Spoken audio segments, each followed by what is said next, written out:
ಸುದೀರ್ಘ 50 ವರ್ಷಗಳ ರಾಜಕೀಯದಲ್ಲಿದ್ದ ಶ್ರೀನಿವಾಸ್ ಪ್ರಸಾದ್ ನಿಧನರಾಗಿದ್ದಾರೆ. ಮಾರ್ಚ್ 17ಕ್ಕೆ ರಾಜಕೀಯಕ್ಕೆ ಬಂದು 50 ವರ್ಷ ತುಂಬಿತ್ತು.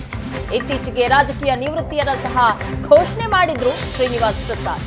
14 ಚುನಾವಣೆಗಳಲ್ಲಿ ಸ್ಪರ್ಧೆ ಮಾಡಿದ್ದಾರೆ. 50 ವರ್ಷದಿಂದ ರಾಜಕೀಯದಲ್ಲಿದ್ದಾರೆ. ಮಾರ್ಚ್ 17ಕ್ಕೆ ರಾಜಕೀಯಕ್ಕೆ ಬಂದು 50 ವರ್ಷ ತುಂಬಿತ್ತು. ಇತ್ತೀಚೆಗೆ ರಾಜಕೀಯ ನಿವೃತ್ತಿಯನ್ನು ಸಹ ಘೋಷಣೆ ಮಾಡಿದ್ರು. 14 ಚುನಾವಣೆಗಳಲ್ಲಿ ಸ್ಪರ್ಧೆ ಮಾಡಿದ್ರು. 11 ಚುನಾವಣೆಯಲ್ಲಿ ಗೆಲುವನ್ನ ಸಾಧಿಸಿದ್ರು. 6 ಬಾರಿ ಲೋಕಸಭೆಗೆ, 5 ಬಾರಿ ವಿಧಾನಸಭೆಗೆ ಆಯ್ಕೆಯಾಗಿದ್ರು. ಕಾಂಗ್ರೆಸ್, ಜೆಡಿಎಸ್, ಬಿಜೆಪಿಯಲ್ಲಿ ಗುರುತಿಸಿಕೊಂಡಿದ್ದಂತಹ ನಾಯಕ ಶ್ರೀನಿವಾಸ್ ಪ್ರಸಾದ್. ಕೇಂದ್ರ ಸರ್ಕಾರ ಹಾಗೂ ರಾಜ್ಯದಲ್ಲಿ ಸಚಿವರಾಗಿ ಸಹ ಕಾರ್ಯನಿರ್ವಹಿಸಿದ್ರು. ಚಾಮರಾಜನಗರದಿಂದ 6 ಬಾರಿ ಸಂಸದರಾಗಿ ಆಯ್ಕೆಯಾಗಿದ್ರು. ನಂಜನಗೂಡು ಕ್ಷೇತ್ರದಿಂದ 2 ಬಾರಿ ಶಾಸಕರಾಗಿ ಆಯ್ಕೆಯಾಗಿದ್ರು. ಸುದೀರ್ಘ 50 ವರ್ಷ ರಾಜಕೀಯದಲ್ಲಿದ್ರು ಶ್ರೀನಿವಾಸ್ ಪ್ರಸಾದ್. 1974ರಲ್ಲಿ ಚುನಾವಣಾ ರಾಜಕೀಯಕ್ಕೆ ಪ್ರವೇಶ ಮಾಡ್ತಾರೆ. ಅಲ್ಲಿಂದ 50 ವರ್ಷ. ಮಾರ್ಚ್ 17ಕ್ಕೆ ಅವರು ರಾಜಕೀಯಕ್ಕೆ ಬಂದು 50 ವರ್ಷ ತುಂಬಿತ್ತು. ಇತ್ತೀಚೆಗೆ ರಾಜಕೀಯ ನಿವೃತ್ತಿಯನ್ನ ಸಹ ಘೋಷಣೆ ಮಾಡಿದ್ರು ಶ್ರೀನಿವಾಸ್ ಪ್ರಸಾದ್. ಸುದೀರ್ಘ 50 ವರ್ಷಗಳ ರಾಜಕೀಯದಲ್ಲಿದ್ದಂತಹ ಶ್ರೀನಿವಾಸ್ ಪ್ರಸಾದ್ ಮೃತಪಟ್ಟಿದ್ದಾರೆ. ಶ್ರೀನಿವಾಸ್ ಪ್ರಸಾದ್ ಅವರಿಗೆ 76 ವರ್ಷ ವಯಸ್ಸಾಗಿತ್ತು. ಬೆಂಗಳೂರಿನ ಓಲ್ಡ್ ಏರ್ಪೋರ್ಟ್ ರಸ್ತೆಯ ಮಣಿಪಾಲ್ ಆಸ್ಪತ್ರೆಯಲ್ಲಿ ತಡರಾತ್ರಿ 1:20ಕ್ಕೆ ಮೃತಪಟ್ಟಿದ್ದಾರೆ. ಮೂತ್ರಕೋಶ ಸಂಬಂಧಿ ಕಾಯಿಲೆಯಿಂದ ಬಳಲ್ತಾ ಇದ್ದ ಅವರು 3 ದಿನಗಳ ಹಿಂದೆ ಮಣಿಪಾಲ್ ಆಸ್ಪತ್ರೆಗೆ ದಾಖಲಾಗಿದ್ರು. ವೈದ್ಯರು ಸಾಕಷ್ಟು ಪ್ರಯತ್ನ ಪಟ್ಟರು. ಒಂದು ವಾರದಿಂದ ಸಹ ಐಸಿಯುನಲ್ಲಿದ್ರು. ಈ ಬಗ್ಗೆ ಹೆಚ್ಚಿನ ಡೀಟೇಲ್ಸ್ ಕೊಡ್ತಾರೆ ನಮ್ಮ ಪ್ರತಿನಿಧಿ ಮಧುಸೂದನ್. ಶ್ರೀನಿವಾಸ್ ಪ್ರಸಾದ್ ಅವರು ನಿಧನರಾಗಿದ್ದಾರೆ. ಮೃತದೇಹ ಈಗಾಗಲೇ ಬೆಂಗಳೂರಿಂದ ರವಾನೆ ಆಗಿರುವಂತದ್ದು. ಮೈಸೂರಿಗೆ ಎಷ್ಟೊತ್ತಿಗೆ ಬರೋ ಸಾಧ್ಯತೆ ಇದೆ? ಅಲ್ಲಿ ಏನ್ ಸಿದ್ಧತೆಗಳನ್ನ ಮಾಡ್ಕೊಂಡಿದ್ದಾರೆ?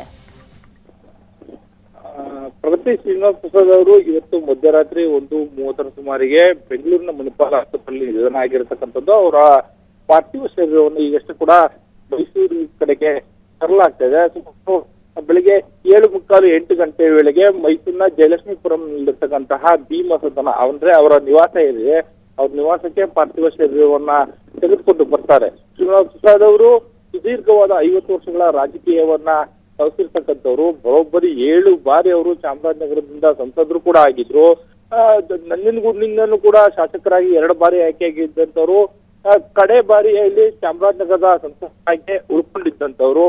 ಇದೇ ತಿಂಗಳ ಮಾರ್ಚ್ ನಲ್ಲಿ ಅವರು ತಮ್ಮ ರಾಜಕೀಯ ನಿವೃತ್ತಿಯನ್ನ ಘೋಷಣೆ ಮಾಡಿದ್ರು. ಇದೆಲ್ಲವೂ ಕೂಡ ಒಂದೆಡೆಗೆ ಆದ್ರೆ ಅವ್ರಿಗೆ 3 ಜನ ಹೆಣ್ಣು ಮಕ್ಕಳಿದ್ದಾರೆ. ಅವರು ಅದರಲ್ಲಿ ಒಬ್ರು IRS ಅಧಿಕಾರಿ ಕೂಡ ಇರ್ತಕ್ಕಂಥದ್ದು. ಅದೇ ರೀತಿ 2 ಅಳಿಯಂದರಿದ್ದಾರೆ. ಅದರಲ್ಲಿ ಒಬ್ರು ನಂಜನಗೂಡಿನ ಶಾಸಕರು ಕೂಡ ಆಗಿರ್ತಕ್ಕಂಥದ್ದು. ಇವತ್ತು ಕಳೆದ ಸುಮಾರು 1 ವಾರಗಳಿಂದನೂ ಕೂಡ ಬೆಂಗಳೂರಿನ ಮಣಿಪಾಲ್ ಆಸ್ಪತ್ರೆಯಲ್ಲಿ ಅವರಿಗೆ ಚಿಕಿತ್ಸೆಯನ್ನು ಕೊಡಲಾಗಿತ್ತು. ಕಿಡ್ನಿ ಫೇಲ್ಯೂರ್ನಿಂದ ಬಳಲ್ತಾ ಇದ್ದಂಥವ್ರು ಡಯಾಲಿಸಿಸ್ಗೆ ಒಳಗಾಗಿದ್ರು. ಚಿಕಿತ್ಸೆಗೆ ಸ್ಪಂದಿಸದ ಕಾರಣಕ್ಕಾಗಿ ಕಳೆದ ರಾತ್ರಿ ಅವರು ನಿಧನ ಆಗಿರ್ತಕ್ಕಂಥದ್ದು. 7:45-8 ಗಂಟೆ ವೇಳೆಗೆ ಮೈಸೂರಿನ ಜಯಲಕ್ಷ್ಮೀಪುರಂ ನಿವಾಸದಲ್ಲಿ ಅವರ ಪಾರ್ಥಿವ ಶರೀರವನ್ನು ತಂದಿಡಲಾಗುತ್ತೆ. ಅದಾದ ನಂತರದಲ್ಲಿ ಮೈಸೂರಿನಲ್ಲಿ ಅವರ ಅಂತಿಮ ದರ್ಶನಕ್ಕೆ ವ್ಯವಸ್ಥೆಯನ್ನ ಮಾಡಿ ನಂತರದಲ್ಲಿ ಉಳಿದ ಕಾರ್ಯಕ್ರಮಗಳನ್ನ ಮಾಡುವಂತದ್ದು ಒಂದಷ್ಟು ನಿಗದಿಯನ್ನ ಮಾಡ್ಕೊಳ್ಳಲಾಗಿದೆ. ಪ್ರಗತಿ ಮಧುಸೂದನ್, ಅವರ ಆರೋಗ್ಯ ಅಷ್ಟೊಂದು ಹದಗೆಟ್ಟಿದ್ರು ಸಹ ರಾಜಕೀಯದ ಬಗ್ಗೆನೇ ಮಾತನಾಡ್ತಾ ಇದ್ರಂತೆ. ಕೊನೆಗೂ ಸಹ ಹೇಗಾಯ್ತು ಎಲೆಕ್ಷನ್ ಕ್ಯಾಂಪೇನ್ ಹೇಗಾಗ್ತಾ ಇದೆ ಅನ್ನುವಂತಹ ವಿಚಾರಗಳನ್ನ ಏನಂತಾರೆ ಕುಟುಂಬಸ್ಥರ ಈ ಬಗ್ಗೆ? ಪ್ರಗತಿ, ಈಗಷ್ಟೇ ಎಲ್ಲ ಕುಟುಂಬಸ್ಥರೆಲ್ಲರೂ ಕೂಡ ಬೆಂಗಳೂರಿನಲ್ಲೇ ಇರ್ತಕ್ಕಂಥದ್ದು. ಅವರು ಸುದೀರ್ಘವಾದ ರಾಜಕಾರಣವನ್ನ ಹಳೆ ಮೈಸೂರು ಭಾಗದಲ್ಲಿ ಮಾಡಿರ್ತಕ್ಕಂಥದ್ದು. ಅದರಲ್ಲೂ ಕೂಡ ದಲಿತರ ಪ್ರಭಾವಿ ಮುಖಂಡರು ಕೂಡ ಆಗಿದ್ದಂಥವ್ರು.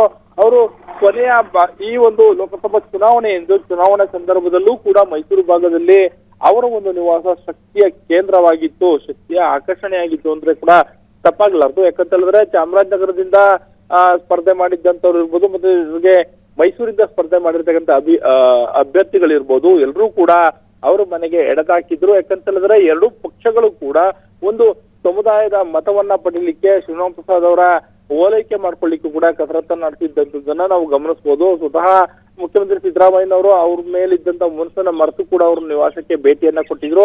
ಅದೇ ರೀತಿಯಾಗಿ ಮೋದಿ ಅವರು ಮೈಸೂರಿಗೆ ಬಂದಂತ ಸಂದರ್ಭದಲ್ಲೂ ಕೂಡ ಅವರನ್ನ ವೇದಿಕೆಗೆ ಹೇಗಾದ್ರೂ ಮಾಡಿ ಕರೆತರಬೇಕು ಅನ್ನೋ ಒಂದು ನಿಟ್ಟಿನಲ್ಲಿ ಯಡಿಯೂರಪ್ಪನವರು ಕೂಡ ಪ್ರಯತ್ನವನ್ನ ಮಾಡಿದ್ರು.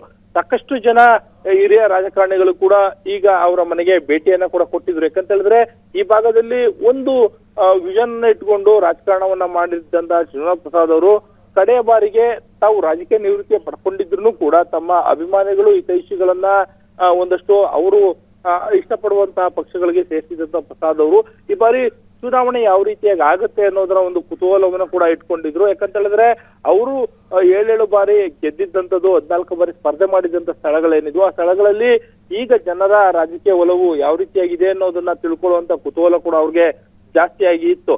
ಅಂದ್ರೆ ಸಾಕಷ್ಟು ದಿನಗಳಿಂದನೂ ಕೂಡ ಅವರು ಕಿಡ್ನಿ ಫೈಲ್ಯೂರಿಂದ ಬಳಲ್ತಾ ಇದ್ರು. ಹಾಗಾಗಿ ಡಯಾಲಿಸಿಸ್ ಅಲ್ಲಿ ಕೂಡ ಅವರು ಒಳಗಾಗಿದ್ರು. ಆದ್ರೆ ಇತ್ತೀಚೆಗೆ ಅವರ ಕಾಲಿಗಾಗಿದ್ದಂತ ಒಂದು ಸಣ್ಣ ಗಾಯ ಇತ್ತು.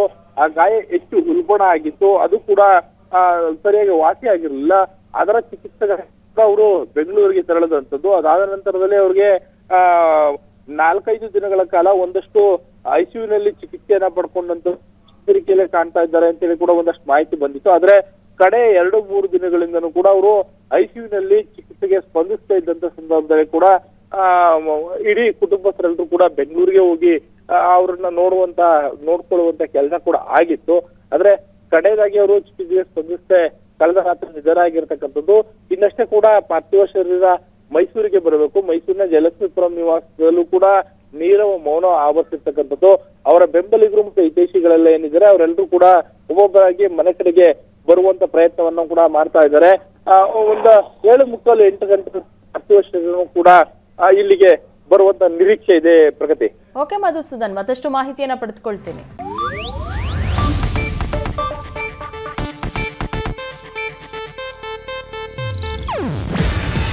ಇದು ಏಷ್ಯಾನೆಟ್ ನ್ಯೂಸ್ ನೆಟ್ವರ್ಕ್ ಪ್ರಸ್ತುತಿ. ನೀವು ನೋಡ್ತಿದ್ದೀರಾ ಏಷ್ಯಾನೆಟ್ ಸುವರ್ಣ ನ್ಯೂಸ್.